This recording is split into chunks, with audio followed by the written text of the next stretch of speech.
ঘোড়ার গোশত খাওয়া জায়েজ নাকি না জায়েজ।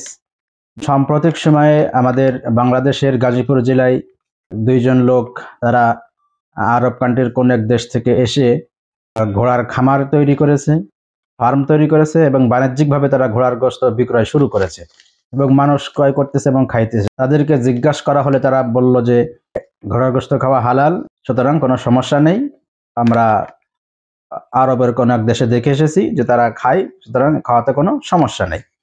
তো আমরা এই বিষয়ে আজকে আলোচনা করব। দেখুন, ঘোড়ার গোশত আসলে নবী বা সাহাবা একরামরা খাইয়েছেন কিনা এ সম্পর্কে নিশ্চিতভাবে বলা যায় যে আল্লাহ নবী সাল্লাল্লাহু আলাইহি সাল্লাম ঘোড়ার গোশত খেয়েছেন মর্মে কোনো হাদিস পাওয়া যায় না। তবে সাহাবা একরাম রাদিয়াল্লাহু তাআলা আনহুম আজমাইন ঘোড়ার গোশত খেয়েছেন এই মর্মে হাদিস পাওয়া যায়। যেমন হযরত আসমা বিনতে আবু বকর রাদিয়াল্লাহু তাআলা আনহা তিনা থেকে বর্ণিত, তিনি বলেন আকালনা লাহমা ফারাসিন আলা আহদি রাসূলিল্লাহি সাল্লাল্লাহু আলাইহি সাল্লাম, যে আমরা রাসূলের জামানায় ঘোড়ার গোশত খেয়েছি বিল মাদিনা, মাদিনাতে। হাদিস সুনানুদ দারিমি 2035 নম্বর হাদিস, হাদিসটি সহিহ। এছাড়াও আসমা বিনতে আবু বকর থেকে আরেকটি হাদিস বর্ণিত হয়েছে বুখারী শরীফের 5519 এবং মুসলিম শরীফের 1942 নম্বর হাদিস। তিনি বলেন নাহারনা ফারাসান আলা আহদি রাসূলিল্লাহি সাল্লাল্লাহু আলাইহি সাল্লাম ফাআকালনাহু, যে আমরা রাসূলুল্লাহ সাল্লাল্লাহু আলাইহি সাল্লামের জামানায় আমরা ঘোড়া নহর করেছি এবং তা আমরা খেয়েছি।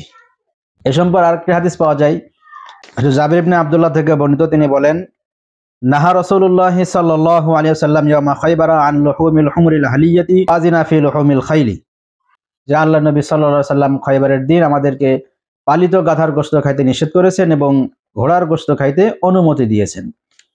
তো এই সমস্ত হাদিস থেকে লক্ষ্য করে ইমাম শাফিঈ, ইমাম আহমদ ইবনে হাম্বল রাহমাতুল্লাহ সহ আরো কিছু ইমামগণ, বর্তমান সময়ের কিছু আলেমগণ ঘোড়ার গোশত খাওয়াকে বৈধ মনে করেন, হালাল মনে করেন।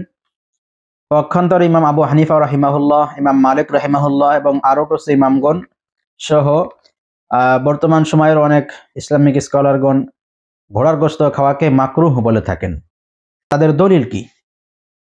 আল আসার লি আবি ইউসুফ এই কিতাবের 1051 নম্বর হাদিস এবং মুসান্নাফ ইবনে আবি শাইবার 24318 এবং 20 নম্বর হাদিসে বর্ণিত হয়েছে যে ইবনে আব্বাস রাদিয়াল্লাহু তাআলা আনহু ঘোড়ার গোশত খাওয়াকে অপছন্দ করতেন। তাকে জিজ্ঞাসা করা হলে তিনি ঘোড়ার গোশত খাওয়াকে অপছন্দ করতেন, মাকরুহ মনে করতেন এবং একটি আয়াত তেলাওয়াত করতেন যে আল্লাহ তাআলা বলেছেন ওয়াল খাইলা ওয়াল বিগালা ওয়াল হামিরা লিতারকাবুহা ওয়া জিনা।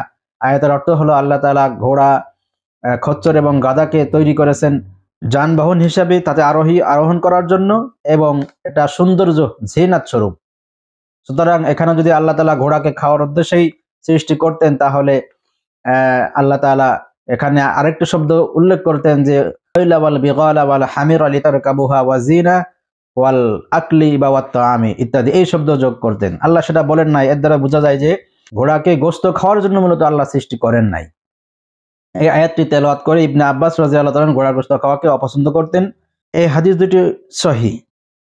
এদিকে লক্ষ্য করে ইমাম আবু হানিফা, ইমাম মালিক রাহিমাহুল্লাহ সহ আরো সমকালীন অনেক বেশিরভাগ ইসলামিক স্কলারগণ ঘোড়ার গোশত খাওয়াকে মাকরুহ বলেছেন এবং ঘোড়ার গোশত খাওয়া জায়েজ সে পক্ষে যে হাদিসগুলো প্রথমে উল্লেখ করা হয়েছে সেই সম্পর্কে ইমাম আবু হানিফা রাহিমাহুল্লাহ সহ অন্য ইমামগণ বলে থাকেন যে তাদের ওই হাদিসগুলো সর্বসময়ের জন্য নয়। তারা যে ঘোড়ার গোশত খেয়েছেন এটা একটা নির্দিষ্ট একটা প্রেক্ষাপটে, সর্বদাই সচরাচর ঘোড়ার গোশত খাইতেন না। আর এটাই বাস্তবসম্মত যে সাহাবা একরাম ঘোড়ার গোশত সচরাচর সবসময় খাইতেন না।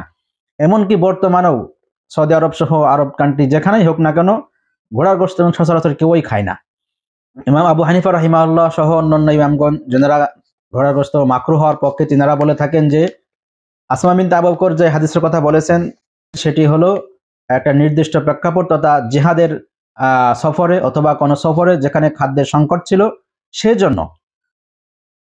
আর সে পক্ষেও আমাদের দলিলও পাওয়া যায়। যেমন দেখুন, এ সম্পর্কে মুসান্নাফে ইবনে আবি শাইবার 24312 নম্বর হাদিসে উল্লেখ হয়েছে প্রখ্যাত তাবেঈ হাসান বসরি রাহিমাহুল্লাহ, যিনি অনেক সাহাবীদের সংস্রব পেয়েছেন, অনেক সাহাবীদের সাথে বেরিয়েছেন, তাদের শিক্ষা গ্রহণ করেছেন এবং অনেক সাহাবীদের সাথে জিহাদে গেছেন।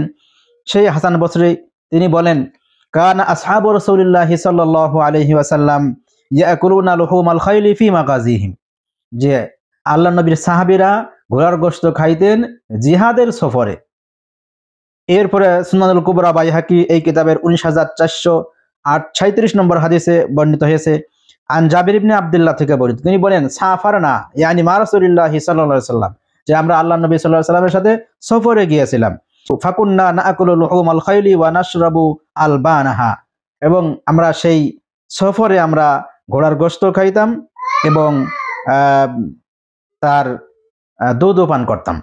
এছাড়াও হাসান বসরি থেকে আরো একটা হাদিস বর্ণিত এই সুনানুল কুবরা বাইহাকির 19,445 নম্বর হাদিস, তিনি বলেন গাজাওনা মা আব্দুর রহমান ইবনে সামুরা ইলা সিজিস্তান, তিনি বলেন আমি বিখ্যাত সাহাবী আব্দুর রহমান ইবনে সামুরার সাথে সিজিস্তানে সফর করেছিলাম, জিহাদের সফরে গিয়েছিলাম। ফাজাকার আল হাদিস, এরপরে সেখানকার বিস্তারিত ঘটনা উল্লেখ করেছেন। এরপরে তিনি বলেন ওয়াকুন্না নাআকুলু লুহুমাল খাইরি ফি গাজওয়াতিনা হাযিহি, এবং আমরা এই গজওয়াগুলোতে জিহাদের সফরগুলোতে আমরা ঘোড়ার গোশত খাইতাম। তাহলে এই হাদিস দ্বারা স্পষ্ট যে ঘোড়ার গোশত আসলে সবসময় সাহাবা একরাম খাইতেন না। এছাড়াও আগের যে হাদিসটি বর্ণিত হয়েছে সুনানুদ দারিমির, যে জাবির ইবনে আব্দুল্লাহ থেকে বর্ণিত, যে তিনি বলেছেন নাহা রাসূলুল্লাহ সাল্লাল্লাহু আলাইহি ওয়াসাল্লাম ইয়াউমা খাইবারা আন লুহুমিল হুমরিল আহলিয়াতি ওয়া আযিনা ফি লুহুমিল খাইলি। এই হাদিসটাও স্পষ্ট যে তিনি বলতেছেন যে আমরা খয়বারের দিন রাসূল করিম সাল্লাল্লাহু আলাইহি ওয়াসাল্লাম আমাদেরকে ঘোড়ার গোশত খাইতে অনুমতি দিয়েছেন এবং গাধার গোশত খাইতে নিষেধ করেছেন। এখানে আরো একটি বিস্তারিত হাদিস বিভিন্ন কিতাবে এসেছে। খাইবার দুর্গ জয় করার সময় সেখানে অনেক দিন অবস্থান করতে হয়েছিল, সে কারণে সেখানে খাবারের সংকট দেখা দিয়েছিল।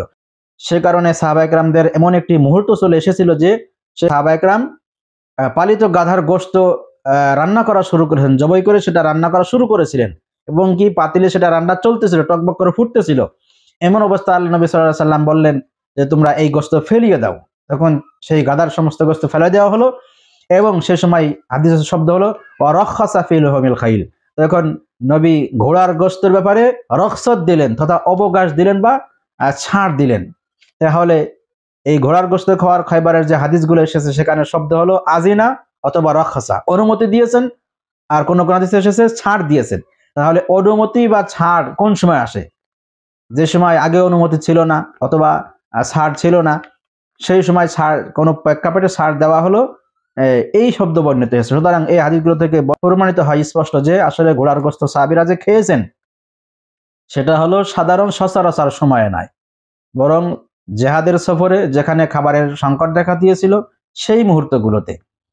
আর আল্লাহ নবী সাল্লাল্লাহু আলাইহি সাল্লাম খাইয়েছেন মর্মে কোনো হাদিস পাওয়া যায় না, সে কারণে আমরা স্পষ্টভাবে বলতে পারি যে ঘোড়ার গোশত খাওয়া সচরাচরভাবে মাকরুহ, অপছন্দনীয়, যেমনটি ইবনে আব্বাস রাদিয়াল্লাহু তাআলা অপছন্দ করতেন, আবু হানিফা রাহমাতুল্লাহ অপছন্দ করতেন, এবং কি এখনো সৌদি আরব সহ বিশ্বের সমস্ত মুসলিম কান্ট্রিতে এটা সচরাচর অ্যাভেলেবল, কেউ খায় না, রুচিসম্মত হয় না সকলের। এমনটি সাহাবা একরামদেরই অবস্থা ছিল। সুতরাং আমরা স্পষ্ট বুঝতে পারলাম যে ঘোড়ার গোশত খাওয়া আসলে সচরাচরের জন্য ঠিক না। যদি কেউ খায় তার রুচিতে কোলায়, এটা হালাল হয়ে যাবে আশা করা যায়, তবে এটা রুচিসম্মত নয় এবং এটি মাকরুহ, অপছন্দনীয় একটি কাজ।